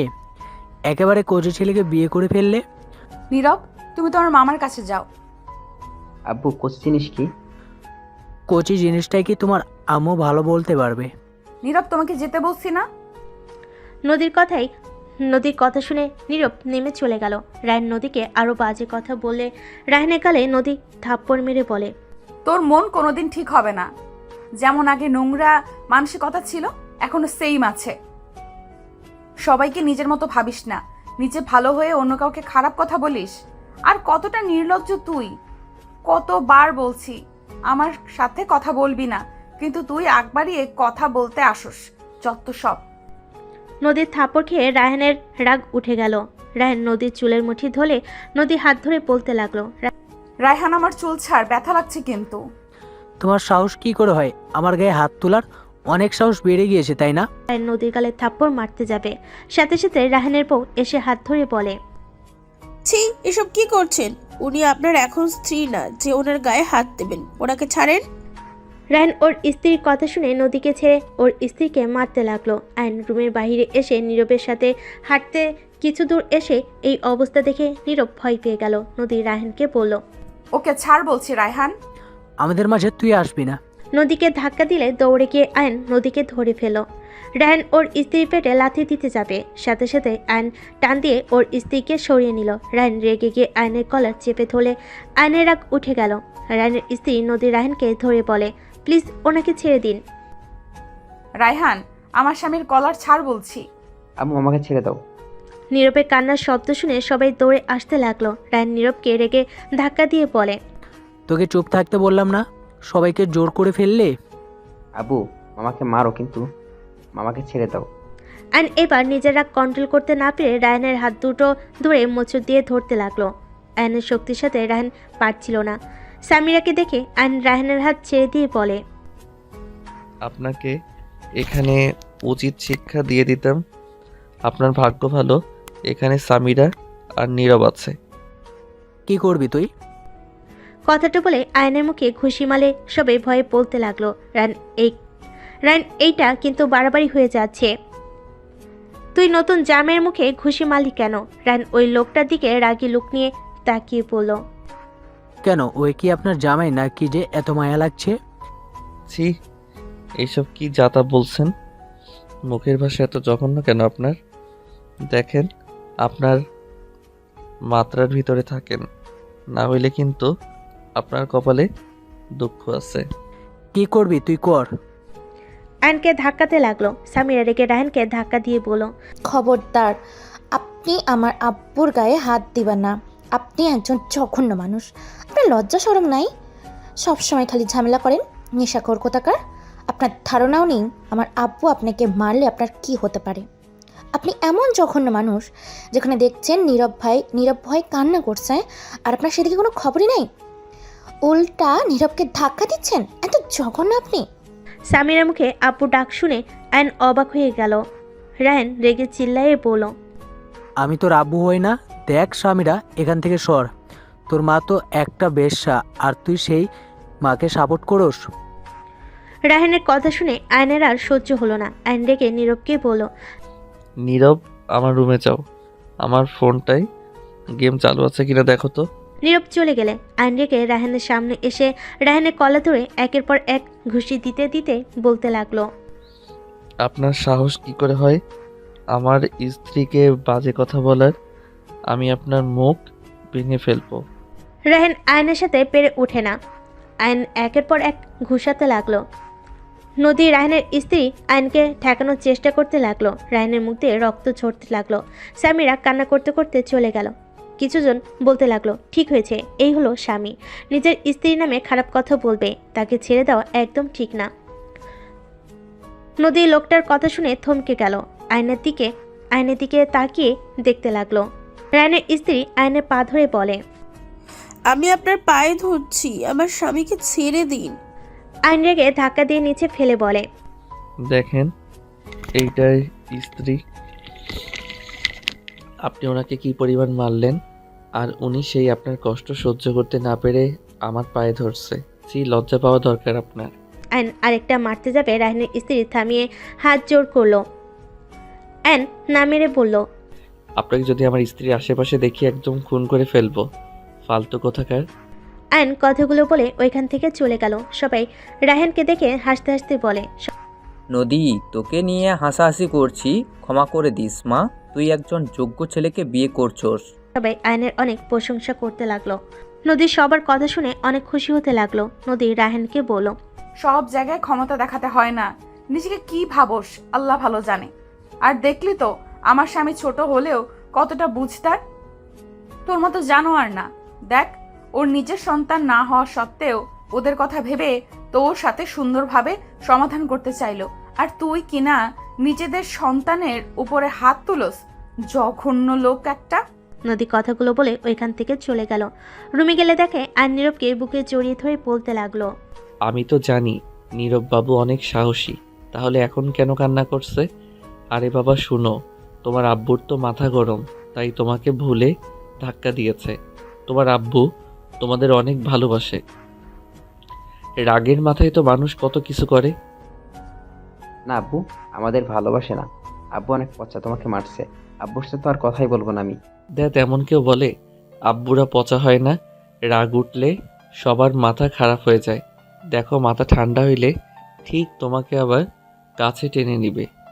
আব্বু আমাকে ধাক্কা দিলে আমি যে নিচে পড়ে যেতাম। আমি তো আছি, তোমার কিছু হবে না। আব্বু কেন তোমার মতো হয় না মামা? কেউ কারো মতো হয় না বাবু। আচ্ছা শোনো, তোমার আপুর কাছে যাও।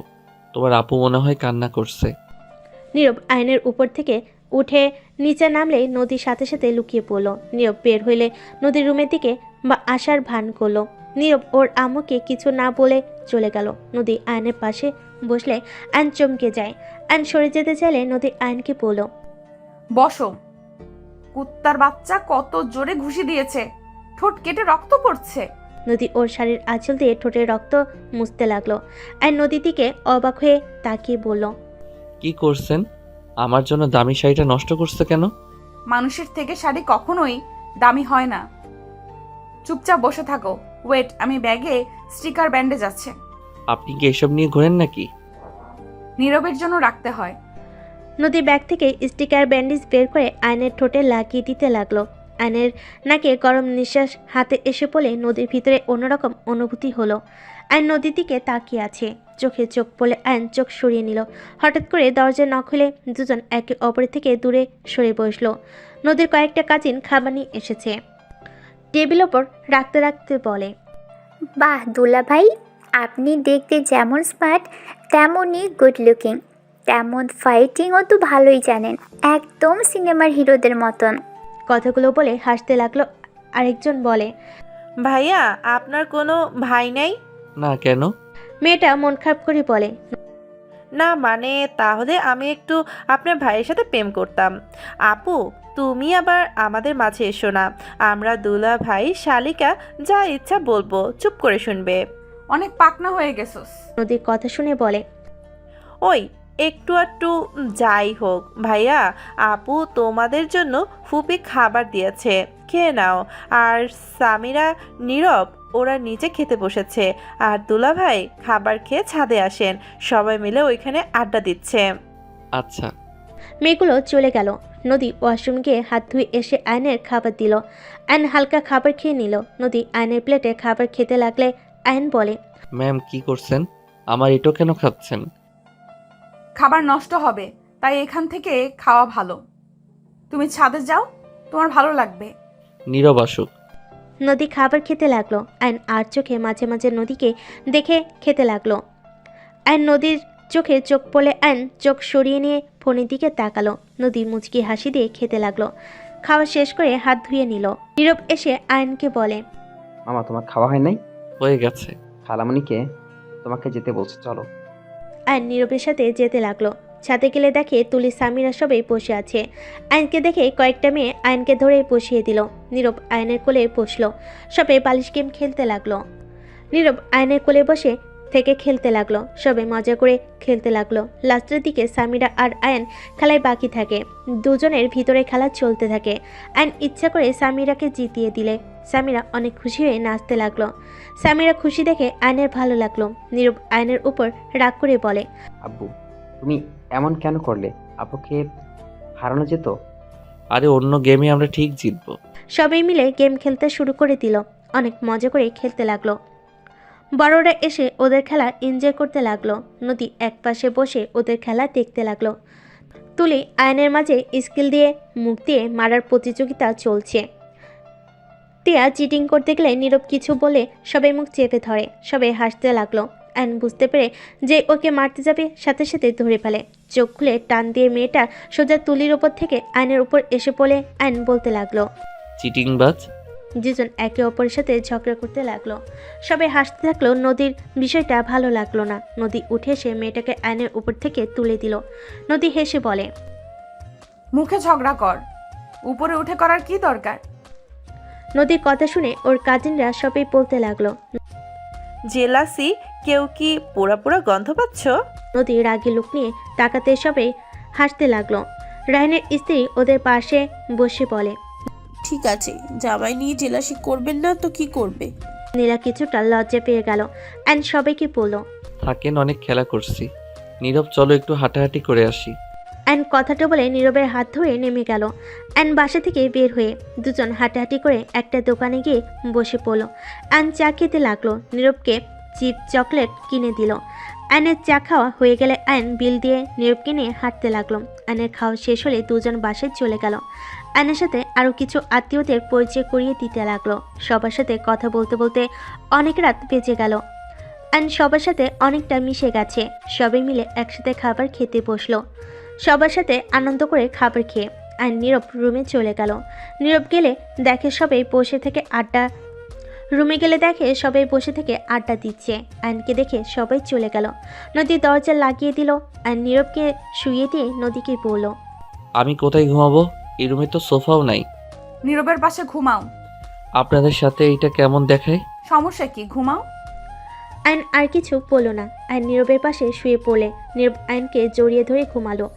সকালে আজানের শব্দ কানে আসলেই ঘুম ভেঙে গেল। নদী লাইট জ্বালিয়ে দেখে আর নীরব একে অপরকে জড়িয়ে ধরে বাচ্চাদের মতো করে ঘুমাচ্ছে। নদীর মুখে মুচকি হাসি রেখা ফুটে উঠল। লাইটের আলোতে আয়নের ঘুম ভেঙে গেল। তাকিয়ে দেখে নদী তাকিয়ে আছে। নদী আয়নকে দেখে সাথে সাথে চোখ সরিয়ে নিল। আয়ন বলে উঠল, কিছু হয়েছে কি? না, নামাজ পড়বে না। হ্যাঁ। নদী আয়ন দুজন উঠে ফ্রেশ হয়ে একসাথে অজু করে নিল। আয়ন রুম থেকে বের হয়ে মসজিদে চলে গেল। মসজিদ থেকে নামাজ পড়ে এসে দেখে নদীর খালু একা কাজ করছে। আয়ন গিয়ে তাকে সাহায্য করতে গেলে নদীর খালু বলে, বাবা, তুমি যাও, রেস্ট নাও, কাজ করতে হবে না। আঙ্কেল আপনি একা করছেন এইটা দেখতে ভালো লাগছে না। আর রাইসা আপু তো আমার বোনের মতো, তাই বোনের বিয়েতে ভাই হিসেবে তো কাজ করতেই পারি, তাই না? আয়নের কথা শুনে নদীর খালো হাসে, আর কিছু বলতে পারলো না। আয়ন কাজে সাহায্য করতে লাগলো। আয়ন সারাদিন অনেক কাজ করতে লাগলো। আয়নকে দেখে সবাই অনেক প্রশংসা করতে লাগলো। নদীর আম্মুকে একজন বলে, নাহিদা, তোর জামাইটা আসলে অনেক ভালো। সেই সকাল থেকে কাজ করছে, কতবার সবাই না করলো, কারো কথা শুনলো না। বলে বোনের বিয়েতে ভাই কাজ করবে না তো কে করবে। কত সুন্দর করে কথা বলে। এই সময় এমন ছেলে পাওয়া ভাগ্যের ব্যাপার। শোন, এমন আর কোনো ছেলে পাইলে আমাকে বলিস তো। আরও আরেকজন আয়নের প্রশংসা করতে লাগলো। আয়ন বাসার ভিতর ঢুকলে রাইসা বলে, এই যে ভাইজান, শুধু বোনের বিয়েতে কাজ করলে হবে, খাবারটাও তো খেতে হবে নাকি? রাইসার কথা শুনে আয়ন হেসে দিয়ে বলল, খাওয়ার উপরেই তো আছি, আর কত খাবো, পেট ফেটে যাবে। আর এতগুলো শালিকা থাকলে কোনো দুলাভাই না খেয়ে থাকতে পারবে নাকি? আয়নের কথা শুনে সবাই হাসতে লাগলো। নীরব এসে বলে, মামা তুমি সারাদিন খালি কাজ করছো, আমাকে একটু সময় দিচ্ছ না, আমার কিন্তু ভালো লাগছে না। আরে বাবা, আই এম সরি, আমার কাজ হয়ে গেছে, আপনাকে নিয়ে বের হব জন্যই তো আসলাম। আমি জাস্ট খালুর সাথে কথা বলে আসি, প্লিজ প্লিজ। নীরব, চলো আমি তোমাকে ঘুরতে নিয়ে যাই। না, আমি আমার সাথে যাব। রায়হান রেগে গেলে ধমক দিলে আয়নের মেজাজ গরম হয়ে গেল। আয়ন রেগে বলল, এই আপনার সমস্যা কি? বাচ্চাদের সাথে নরম কণ্ঠে কথা বলতে পারেন না? যত সব। আমার ছেলের সাথে কেমন ব্যবহার করব সেটা আমার একান্ত ব্যক্তিগত ব্যাপার। তোমার থেকে কি আমাকে শিখতে হবে নাকি? জন্ম দিলেই বাবা হওয়া যায় না। সামিয়ার কথা শুনে রায়হান চুপ হয়ে গেল। আয়ন নীরবের হাত ধরে নিয়ে গেল। খালুর সাথে কথা বলে আয়ন রুমে চলে গেল। গোসল করে ফ্রেশ হয়ে নীরবকে নিয়ে বের হয়ে গেল। রাত 11টার দিকে বাসে আসলো। রুমে গেলে আরও কিছু আত্মীয়দের সাথে পরিচয় করিয়ে দিল। আয়ন রুমে যেতে যেতেই ভাবতে লাগলো, বাবারে বাবা, এত আত্মীয় স্বজন। ভাবতে ভাবতে রুমে গেলে দেখে রুম ভর্তি মানুষজন। আয়নকে দেখে একটা মেয়ে বলে, নীরব, এই ছেলেটা কে? এই ছেলে এখানে কি করো? যাও। আয়ন কিছু বলতে যাবে, সাথে সাথে সামিরা বলে, খালামণি, উনি আমার আব্বু হয়। আব্বু তুমি আসো। আম্মু মনে হয় বড় খালামণিদের সাথে আড্ডা দিচ্ছে। ও আচ্ছা। আয়ন রুমে গিয়ে ওয়াশরুমে চলে গেল। কয়েকটা মেয়ে হা করে তাকিয়ে বলে, কি বললি? এটা তোর নতুন আব্বু? ছোট ভাবছিলাম, বাট চকলেটের ডিব্বা। একজন থাপ্পড় দিয়ে বলে, আপু শুনলে না, তোর খবর আছে। মেয়েটা বলে, আপুর চয়েস অনেক ভালো। এই সামিরা, তোর আব্বুকে বলিস তো আরেকটা বিয়ে করবে নাকি? মেয়েটার কথা শুনে সবাই হা করে তাকালে সামিরা বলে, খালামণি, লুচ্চামি বাদ দাও। আমার আব্বু এরকম না। আমার আব্বুর সাথে ভাব নিতে চাইও না। আপু বলে ডাকা শুরু করবে। রূপা খালামণি আব্বুকে প্রপোজ করেছিল। আব্বু সেই যে আপু বলা শুরু করেছে। কথাটা বলে সবাই হাসতে লাগলো। রূপা বলে, কি রে, তুই কিভাবে জানলি? সামিরা হাসতে হাসতে বলে, আমি ওইখান দিয়ে যাচ্ছিলাম। আমি দেখতে চেয়েছিলাম আব্বু কি করে। আমি তো ভেবেছিলাম অন্য ছেলের মতো করবে, বাট সব উল্টা। সামিরা, তুই একটু পাকনা হয়ে যাচ্ছিস না? উফ খালামণি, ক্লাস 9 উঠেছি, এখন কি ছোট আছি নাকি? আয়ন ওয়াশরুম থেকে বের হয়ে সামিরার কথা শুনে আয়ান বলল, সামিরা, তুমি বড়দের মাঝে কি করো? তোমার কাজিনদের সাথে ঘুরতে পারো না? আচ্ছা যাচ্ছি। সামিরা চলে গেল। আয়ন রুম থেকে বের হতে গেলে একটা মেয়ে আয়নের হাত ধরে আয়ন হাত ছাড়িয়ে নিয়ে বলে, আপু কিছু বলবেন? মেয়েটাও বলে, আমাদের সাথে আড্ডা দাও। কোথায় যাচ্ছ? আপনারা দেন, পরে কথা হবে। আয়ন কথাটা বলে রুম থেকে বের হয়ে গেল। বাকি মেয়েরা সবাই হাসতে লাগলো। মেয়েটা মুখ ভেঙচি দিয়ে বলে, ফালতু কথা বলিস না, ও বড় আপুর জামাই, ভুলে যাস না। এই দুলা ভাই, শালাকে তো পটিয়ে ছাড়বো। মেয়েটা বলে, আরে আমি মজা করছি। এদিকে আয়ন সাদে চলে গেল। সাদে গেলে দেখে নদীর সবাই বসে থেকে কথা বলছে। আয়নকে দেখে একজন ডাক দিল। আয়ন এগিয়ে গিয়ে সালাম দিল। নদী বসতে বলে বসলো। নদী সবার সাথে পরিচয় করিয়ে দিল। রায়হানের স্ত্রী এসে আয়নকে বলল, আয়ান তোমাকে খালু ডাকছে। আয়ন নিচে চলে গেল। খালু রুমে গিয়ে কথা বলতে লাগলো। নদীর কাজিনদের সাথে মিলে সব কাজ বুঝিয়ে নিল। সবে আয়নের সাথে পরিচয় হয়ে নিল। আয়ন সবার সাথে চলে গেল। রাত 12টার দিকে আয়ন রুমে গেলে দেখে খাটের উপর দিয়ে নিচ দিয়ে শুয়ে পড়ছে সবাই। নদী আয়নকে বলল, আয়ান এখানে শুয়ে পড়ো। কি বলছেন?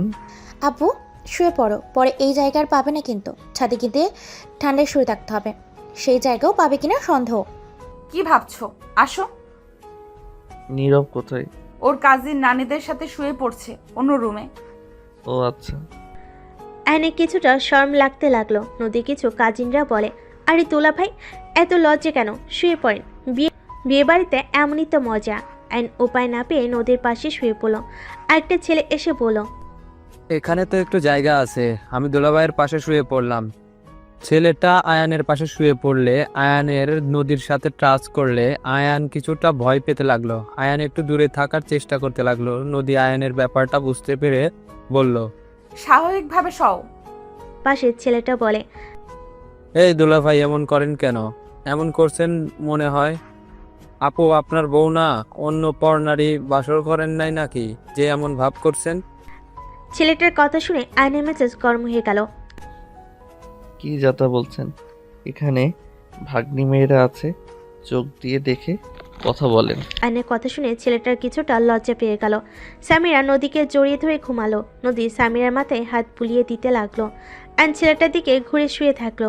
সামিরা ঘুমিয়ে গেলে নদী আয়নের দিকে ঘুরে নিজের দিক করে শুয়ে দিল। আয়ন অবাক হয়ে গেল। নদী আয়নের হাতটা পেটের উপর রাখলো। আয়ন কেঁপে উঠল। কাঁথার নিচে এমন কাণ্ড দেখে আয়ন ঢোক গিলতে লাগলো। আয়নের দম যেন বের হয়ে যাওয়ার মতো অবস্থা। নদী আয়নের কানে ফিসফিস করে বলল, স্বাভাবিকভাবে ঘুমাও। আমি তোমার স্ত্রী, অন্য কেউ না যে এইভাবে দূরে দূরে থাকার চেষ্টা করবে। নদীর কথা শুনে আয়ন কিছুটা সাহস পেল। আয়ন আস্তে আস্তে বলল, আপনি রাগ করবেন না? রাগ কেন করব? পাশের ছেলেটা বলে, দেখ ফিসফিস করে করো না তো, ঘুমাতে দাও।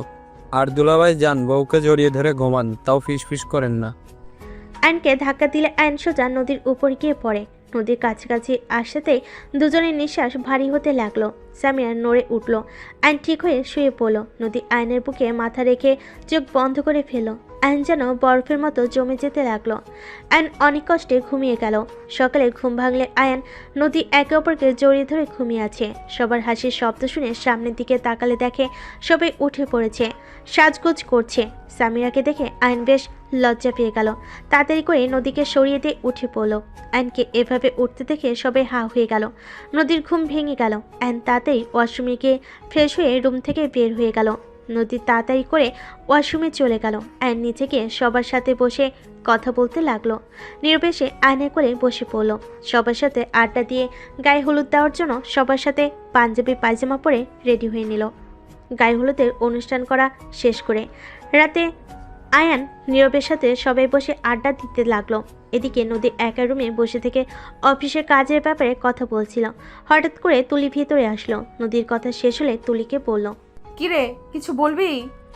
আপু সত্যি করে বলবে, আয়ান আর তুমি কি একসাথে ঘুমাও না? হঠাৎ এই প্রশ্ন কেন?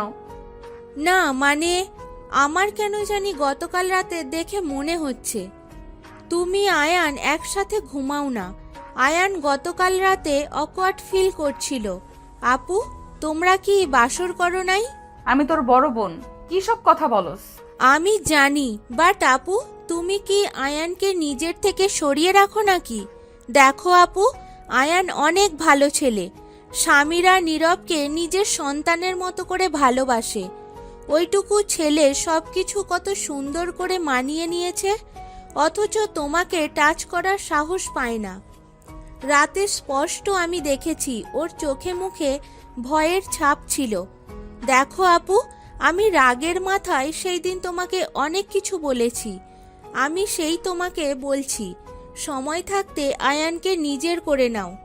ও ছেলে মানুষ, নিজেকে অনেকটাই কন্ট্রোল করে। সব সময় কিন্তু কন্ট্রোল থাকবে না। আশা করি আমার কথা বুঝতে পারছো। তুলি কথাগুলো বলে রুম থেকে বের হয়ে গেল। তুলির কথাগুলো কানে বাজতে লাগলো। নদী আয়নকে নিয়ে ভাবতে লাগলো। হঠাৎ করে আয়ন রুমে এসে দেখে নদী কিছু নিয়ে ভাবছে। আয়ন ফোনে চার্জ দিতে দিতে বলে, কিছু হয়েছে নাকি? সবাই উপরে আর আপনি এখানে একা কি করেন? আয়নের কথা শুনে ঘোর ভাঙলে। নদী খাট থেকে উঠে আয়নের কাছে গিয়ে আয়নের মাথার পিছনে ধরে ঠোঁট জোড়া এক করে ফেল। আয়নের ঠোঁট চকলেটের মতো খেতে শুরু করলো। আয়ন হা হয়ে গেল।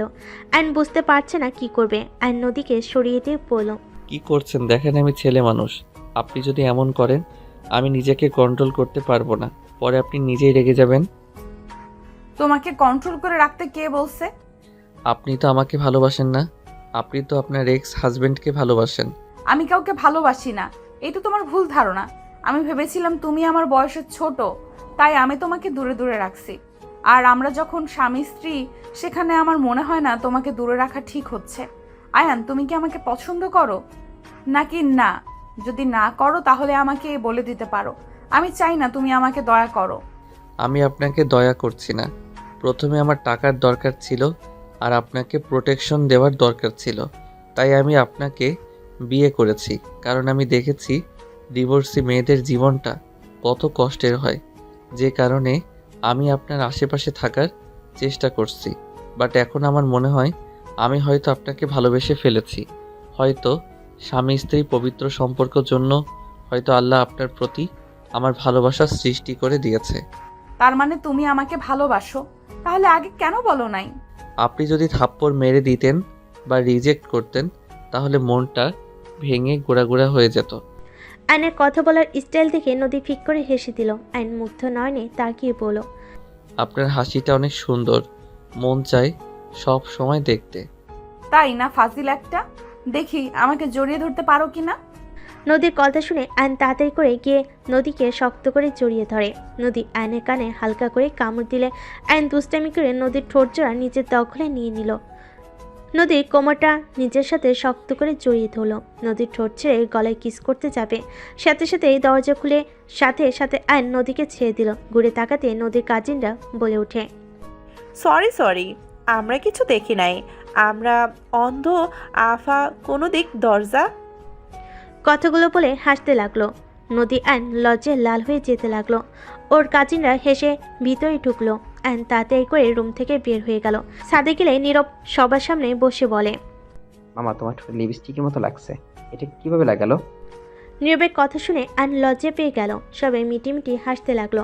আয়ন তাড়াতাড়ি করে মুছতে লাগলো। নদীকে ধরে ওর কাজিনরা নিয়ে আসতে লাগলো। একটা মেয়ে বলে, তুমি বুঝবে, নীরব বড় হও। নদীকে লজ্জা পেতে দেখে রায়হানের রাগ হতে লাগলো। রায়হান বলে ওঠে, বেহার দল একটা। কথাটা বলে নিচে চলে গেল। সামিরা কানে হেডফোন দিয়ে থাকলো। নীরব নদীর কাছে গিয়ে বসলো। সবাই নিচে চলে গেল। নিচে গিয়ে গান বাজনা করতে লাগলো। আয়নকে ধাক্কা দিয়ে মধ্যে পাঠিয়ে বলে, দুলাভাই অনেকক্ষণ বসে থাকছেন, এবার নাচেন। আমি তো পারি না। তোমাকে তো অনুষ্ঠানে নাচতে দেখেছিলাম। দেখ, বউ নাকি শত্রু বুঝি না। আয়নের কথা শুনে সবাই হাসতে লাগলো। নদী হেসে বলে, বউ ও শত্রুও নাচো এবার। ক্যামেরাম্যান হয়ে যাই আমি। আয়ন গান সিলেক্ট করে নাচতে শুরু করলো। আয়ন তুলিকে ইশারা করলে তুলি উঠে আয়নের সাথে নাচতে শুরু করলো। সবাই হা করে তাকিয়ে আছে। আয়ন লাস্টের দিকে নদীকে তুলে নাচাতে লাগলো। নদী লজ্জায় লাল হয়ে যেতে লাগলো। সামিরা বলল, আমু, নাচো, লজ্জা পাও কেন? নদী আয়নকে ধাক্কা দিয়ে নাচতে শুরু করলো। আয়ন মুগ্ধ নয়নে তাকিয়ে নাচ দেখতে লাগলো। নদীর কোমর থেকে শাড়ি খুলে যাবে, সাথে সাথে আয়ন নদীকে কোলে তুলে নিল। এই পাগল, কি করছো? নামাও। আয়ন কিছু না বলে ওইখান থেকে সরে সামিরার কাছে গিয়ে নামিয়ে দিয়ে বলল, সামিরা, তোমার আম্মু শাড়িটা ঠিক করে দিয়ে আসো। সামিরা নদীর কোমরের শাড়ি ধরে নিয়ে গেল। আয়ন সবার সাথে নাচ করতে লাগলো। সবাই অনেক আনন্দ করে। অনেক রাতে সবাই ঘুমাতে চলে গেল। আয়ন নদীর কাজিনদের সাথে সাথে আড্ডা দিতে লাগলো। নদী বারবার কল দিলে আয়ন রিসিভ করলে। কি ব্যাপার, রুমে আসছো না কেন? আজকে ছাদে ঘুমাবো, ভাইয়ারা সব এখানে থাকতে বলছে। আচ্ছা, সমস্যা হলে চলে এসো। আচ্ছা। আয়ন কল কেটে দিল। আয়ন সবার সাথে আড্ডা দিতে লাগলো। সবাই আড্ডা দেওয়ার শেষে ঘুমিয়ে পড়লো। সকালে আয়নের ঘুম ভাঙলো নীরবে ডাকে। আয়ন উঠে হাই তুলে নীরবকে কোলে বসিয়ে পড়ল। কি বাবু, এত সকালে উঠে পড়েছো? আম্মু নামাজ পড়তে যেতে বললো, আর নীরবকে নিয়ে নিচে চলে গেল। রুমে গিয়ে দেখে সব মেয়ে উঠে পড়েছে। অ্যান্ড ওয়াশরুমে গিয়ে ফ্রেশ হয়ে অজু করে নিল। ওয়াশরুম থেকে বের হলে নীরব অজু করে বের হয়ে আয়নের হাত ধরে চলে গেল। আর নীরব নামাজ পড়ে এসে সবার সাথে আড্ডা দিতে লাগলো। নদী আয়নকে দূর থেকে দেখে চোখে চোখ রাখতে লাগলো। আয়ন সবার সাথে আড্ডা দিয়ে দুপুরের দিকে নীরব আয়ন রুমে গিয়ে গোসল করে রেডি হয়ে নিল। রেডি হয়ে দুজন হাত ধরে নিচে নামতে লাগলো। সবাই আয়ন আর নীরবকে বলতে লাগলো, মাশাল্লাহ, বাপ ছেলেকে অনেক সুন্দর লাগছে। নীরব কথাটা শুনে বলে, আরে নানু, উনি আমার মামা হয়, আব্বু না তো। নীরবের কথা শুনে রাহেন মিটি মিটি হাসতে লাগলো। আয়ন কিছু বলল না।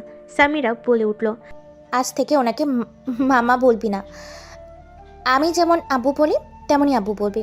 কি আজব বিষয়, একবার আব্বু বলছি তো রেগে গেলে, এখন আমার নিজেই বলতে বলছো। আর আবার আব্বু তো আছে। তোমার যেটা ভালো লাগে ওইটাই বলো। রায়ন নীরবের কথা শুনে মনে মনে অনেক খুশি হলো।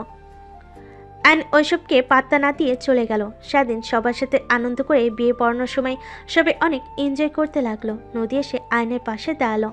আয়নের হাতে হাত রাখলে আয়ন বারবার সরিয়ে দিতে লাগলো। নদী বারবার হাত ধরে আয়ন রেগে যে কিছু বলতে যাবে, দেখে একটা অন্য কেউ না, নদী। আয়ন মিষ্টি করে হাসিতে হাত শক্ত করে ধরলে নদী বলল, এতক্ষণ না সরিয়ে দিলে এখন আবার ধরলে কেন? ছাড়ো। আমি কি জানতাম নাকি এটা অন্য কেউ না, আমার বউ? এইভাবে কতজনের হাত ধরছে? সত্যি বলা যাবে না, ওইসব রাখো, বিয়ে পড়ানো দেখো। অ্যান্ড ওইদিকে মনোযোগ দিতে লাগলো। বিয়ে পড়ানো শেষ হয়ে গেলে বিদায় পালা চলে আসলো। বরবউতে বিদায় দিয়ে আয়নরা সবাই সবার থেকে বিদায় নিতে লাগলো। রায়নের সামনে গিয়ে আয়ন বলল, ভাইয়া, আই এম সরি, আপনার গায়ে হাত তুলেছি ছোট হয়ে, আমাকে ক্ষমা করে দিয়েন। আর ভাবি আপনাকে অনেক ভালোবাসে, ভাবিকে বোঝার চেষ্টা করেন, জীবনে অনেক সুখী হতে পারবেন। নিজেকে সবসময় বড় ভাবেন না, মাঝে মাঝে অন্যের খুশির জন্য ছোট হওয়ার মাঝে সুখ আছে, একবার নিজেকে পরিবর্তন করে দেখতে পারেন। যাই হোক, ভালো থাকবেন, আল্লাহ হাফেজ। অ্যান্ড কথাটা বলে চলে গেল। অ্যান্ড সবার থেকে বিদায় নিয়ে গাড়িতে উঠে বলল। রায়ন নীরব সামিরের কাছে আসলে ওরা যেতে না চাইলে আয়ন বলল, সামিরা নীরব আব্বুর কাছে যাও, দেখো উনি তোমাদের জন্মদাতা পিতা, উনি যেমন হোক উনি তোমার বাবা, এটাই সত্যি। বাবা মাকে সম্মান করাই হলো সন্তানদের কর্তব্য, যাও। আয়নের কথা শুনে সামিরা নীরব একবার আয়নের দিকে তাকিয়ে রায়হানের কাছে গেল। রায়ন ওদের জড়িয়ে ধরে আদর করতে লাগলো। রায়ন আয়নের কাছে এসে ওদের দুই হাত আয়নের হাতে দিয়ে বলল, তুমি আমার ছোট হয়ে আমাকে অনেক কিছু শিখিয়ে দিয়েছো। তুমি সত্যি বলছো, জন্ম দিলে বাবা হওয়া যায় না।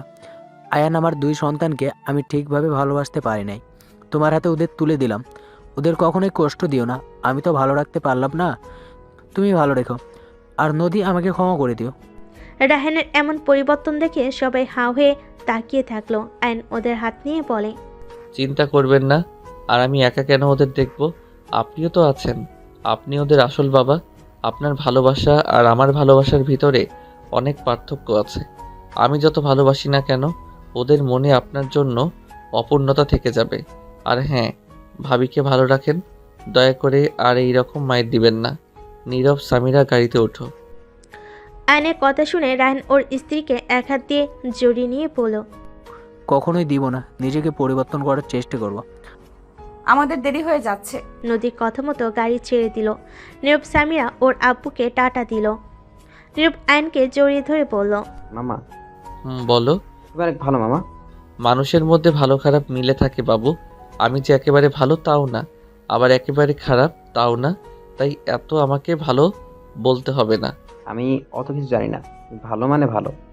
ওকে বাবা, মেনে নিলাম, আমি ভালো, এবার তো খুশি। দুজন হেসে দিল।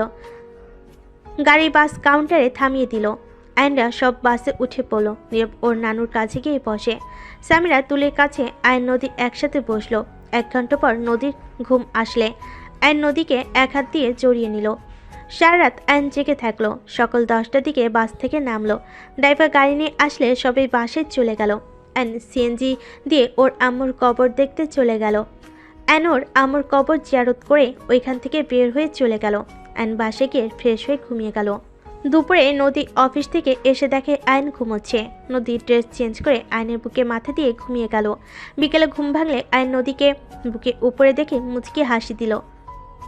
নদীর কপালে ভালোবাসার স্পর্শ এঁকে দিল। সাথে সাথে নদী আয়নের ঠোঁটে কিস দিয়ে তাড়াতাড়ি করে বুকে মুখ লুকালো। নদীর কাণ্ড দেখে আয়ন খিলখিল করে হাসতে শুরু করলো। নদীকে নিচে ফেলে দুহাত খাটের সাথে চেপে ধরে পড়ল। আপনি তো ঘুমাইছেন, ঘুমান। আমি তাহলে আপনাকে আদর করি। ঘুমন্ত মানুষটা টের পাবে না। নদী মিটিমিটি হেসে মাথা নেড়ে হ্যাঁ সূচক দিল। আয়ন হাসতে লাগলো। আয়ন নদীর হাত ছেড়ে দিয়ে পেটের উপর থেকে শাড়ি সরিয়ে পেটে হালকা করে কামড় দিল।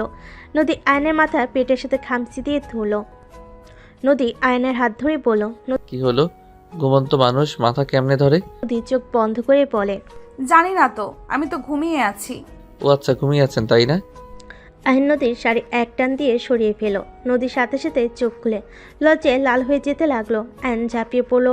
নদী সরিয়ে দেওয়ার চেষ্টা করতে লাগলো। আয়ন হাত দুইটা খাটের সাথে চেপে ধরে আদর করতে লাগলো। নদী আয়নের সাথে পাল্লা করে আদর করতে লাগলো। 2 বছর পর আয়ন কলেজ থেকে বাসে আসলে দেখে সবাই মিষ্টিমুখ করছে। সবাইকে খুশি দেখে আয়ন সোফায় বসে সামিরার কোলে মাথা দিয়ে শুয়ে পড়ে পড়ল। কি ব্যাপার পিচ্ছি আম্মুজান, এত খুশি কেন আপনারা? সামিরা মাথায় হাত বুলিয়ে দিতে দিতে বলে, আবু গুড নিউজ আছে। কি গুড নিউজ? সামিরা কিছু বলতে যাবে, কলিং বেল বেজে উঠলে নীরবকে খুলে দিল। দেখে রায়হান তার স্ত্রী, নদীর মামারা, খালামণি সবাই এসেছে। নীরবকে দেখে রায়হান বুকে টেনে নিল। রায়হান ভিতরে এসে সামিরার কোলে মাথা দিয়ে আয়নকে শুয়ে থাকতে দেখে কিছুটা খারাপ লাগলো, বাট সেটা প্রকাশ করলো না। সামিরা সবাইকে দেখে বলে, ছোট আম্মু, নানু, খালামণি সবাই তোমরা কেমন আছো? আয়ন সামিরার কথা শুনে সাথে সাথে সোফা থেকে উঠে ব্যাগ কাঁধে তুলে নিয়ে পড়ল। আসসালামু আলাইকুম, সবাই কেমন আছেন? আয়নের সালামের উত্তর নিয়ে সবাই কুশল বিনিময় করলো। আয়ন সবাইকে বসতে দিয়ে নদীর আম্মুকে ডাকতে লাগলো। আম্মু কই আপনি? দেখেন কারা এসেছে। আয়নের কণ্ঠ শুনে নদী তুলি নদীর আম্মু ওপর থেকে 3 জন নেমে এসে সবাইকে দেখে জড়িয়ে ধরতে লাগলো। নদীর আম্মু বলে, তোমরা শেষমেশ আসলে? কবে থেকে বলছি সবাই ঘুরে যাও। একজন বলে উঠল, ছুটি পায় না, এবার সবাই একসাথে প্ল্যান করে চলে আসলাম। দুলাভাই কই? ও অফিসে গেছে। নদীর আম্মুর কথা শুনে নদীর খালামণি বলে, নদী অফিসে যাস নাই? না, ওকে নিয়ে হসপিটালে গেছিলাম, সেখান তাই আর যেতে দেয়নি। সবাই অবাক হয়ে তাকলো। তুলি সবাইকে বলল, আরে খারাপ কোনো খবর নাই, খুশির খবর আছে। বউ ডাক্তার কি বলল? তোমার কি হয়েছে? পরে বলবো, যাও ফ্রেশ হয়ে নাও। আগে বলো কি হয়েছে, না হইলে যাব না। বলবো না, যাও তো। না বললে আম্মু বলবে। আম্মু, ওনার কি হয়েছে? সবাই আগ্রহ নিয়ে অপেক্ষা করতে লাগলো। নদীর আম্মু হেসে বলল, নদী প্রেগনেন্ট। আমরা তো ভয় পেয়ে গেছিলাম, অন্য কিছু হয় নাকি। এটা কোন রোগ? আয়নের কথা শুনে সবাই হা করে তাকালো আয়নের দিকে। আয়ন নিজে বুঝতে সাথে সাথে জিভে কামড় দিয়ে নদীর কাছে গিয়ে নদীকে কোলে তুলে নিয়ে ঘুরতে লাগলো। সবাই হাসতে শুরু করলো। নদী বলে, এই ফাজিল, কি শুরু করছো? ছাড়ো আমাকে। ফাজিল, ছাড়বে নাকি শাস্তির ব্যবস্থা করব? ছাড়বো না, শাস্তি দিতে পারবে না। আমি তোমাকে ছেড়ে অন্য কোথাও যাবই না। আয়ান নামাও, বড়দের সামনে লজ্জা করে না নাকি? আয়ন সাথে সাথে নামিয়ে দিয়ে মাথায় হালকা চুল টেনে লজ্জায় দৌড়ে রুমে চলে গেল। নদীকে সবাই কংগ্রেস জানাতে লাগলো। রায়হান নদীকে কংগ্রেস জানালে নদী ধন্যবাদ দিল। সবাইকে রুমে যেতে বলল। নদী সামিরাকে বলল, সামিরা, তোর আব্বুর জন্য খাবার নিয়ে যা, আর বলবি কোচিং যেন যায়, না হইলে খবর আছে। আম্মু, আজকে আমি যাব না। 2 জন যাবে, না হইলে 2 জনের কপালে দুঃখ আছে। হ্যাঁ। নদীর আম্মু আয়নের খাবার দিলে সামিরা খাবার নিয়ে রুমে গেল। আয়ন গোসল করে রুমে আসলে সামিরকে মন খারাপ করতে দেখে আয়ন বলল, কি ব্যাপার আম্মু, বাবু হওয়াতে তুমি খুশি না? না হইলে তোমার আম্মুকে বলো বাবু নষ্ট করে দিতে। আয়নের কথা শুনে সামিরা রেগে গিয়ে বলে, উফ আপু, বেশি বুঝবে না তো। আমাদের নতুন ভাই বোন আসবে, আমরা খুশি কেন হব না? আর একবার এসব বললি না খবর আছে। তাহলে মন খারাপ কেন? আমাদের 2 জনকে কোচিং যেতে হবে, আজকে যেতে চাচ্ছি না। আমারও যেতে ইচ্ছে করছে না। একটা আইডিয়া আছে। কি? 2 জন যাব, পরে 30 মিনিট থেকে এসে বলবো ম্যাম অসুস্থ, তাই আমাদের ছুটি দিয়েছে। ওকে আব্বু, তুমি খেয়ে নাও, আমি রেডি হয়ে নিই। সামিরা চলে গেল। আয়ন খাবার খেয়ে রেডি হয়ে নিল। আর নিচে গেলে সবে বলে, কি ব্যাপার জামাই বাবা, কোথায় যাবে? কোচিং যাব। আয়নের কথা বলতে বলতে সামিরা এসে বলে, আপু চলো। দুজন সবার থেকে বিদায় নিয়ে বাইক নিয়ে বের হয়ে গেল। 30 মিনিট লেকের পাড়ে গিয়ে দুজন ফুচকা ঝালমুড়ি সব কিছু বসে থেকে খেতে লাগলো। খাওয়া শেষ করে বাসায় চলে গেল। নদী দুজনকে দেখে বলল, কি ব্যাপার, এত তাড়াতাড়ি দুইজন কই থেকে আসলেন? আসলে বউ, ম্যাম অসুস্থ, তাই আমরা তার সেবা করে ফিরে আসলাম। বিশ্বাস না হইলে সামিরাকে জিজ্ঞেস করো। হ্যাঁ মো। নদী রেগে বলল, বদমাইশ, দুইজন বাপ বেটি কি শুরু করছস? দুইজন চোর কোথাকার। দুইজনে হাত মানি দেওয়া বন্ধ। চোরগুলো ম্যাম আমাকে কল দিয়ে বলছে দুইজন কেউ ওখানে যাও নাই, আর মিথ্যুক বলে ম্যাম অসুস্থ। তোদের দুইজনকে কি যে করব। নদী উঠতে যাবে অ্যান্ড সামিরাকে বলল, সামিরা পালাও। দুজন দৌড়ে বাসা থেকে পালিয়ে গেল। সবে ওদের কাণ্ড দেখে খিলখিল করে হাসতে লাগলো। নীরব বলে, দেখছো আম্মু আপুর থেকে আমি অনেক ভালো। জীবনে বাচ্চা পোলাপাইনকে বিয়ে করে ভুল করছি। বাচ্চাদের কি সামলাবো, ওকে সামলানো কঠিন হয়ে যাচ্ছে। এই তুলি, দুজনকে বাসায় ঢুকতে দিবি না। হা হা হা, তুই এত ভাব নিস না, নিজেও আগে পাড়া চোর ছিলি। কথাগুলো বলে রায়ান হাসতে লাগলো। নদী হেসে ফেল। কিছুক্ষণ পর ম্যামের কল আসলে রিসিভ করে বলে, নদী ওরা দুজন চলে এসেছে। আচ্ছা, দুইজনকে দেরি করে যাওয়ার জন্য লাঠিপেটা করেন। নদী কল কেটে দিল। এইদিকে আয়ন সামিরা পড়া শেষ করে সন্ধ্যায় বাসার ভিতর ঢুকে দুজন তাড়াতাড়ি করে রুমে চলে গেল। আয়ন রুমে গিয়ে দেখে নদী রুমে বসে আছে। নদী রাগী লুক নিয়ে তাকাতেই আয়ন কান ধরে উঠবস করতে লাগলো। নদী দাঁড়িয়ে গুনতে লাগলো। আয়ন আস্তে আস্তে উঠবস করতে করতে নদীর কাছে গিয়ে শক্ত করে জড়িয়ে ধরলো। নদী কিছু বলবে তার আগে আয়ন নদীর ঠোঁট নিজের দখলে নিয়ে নিল। নদীর মুখে মুচকি হাসি রেখা ফুটে উঠল।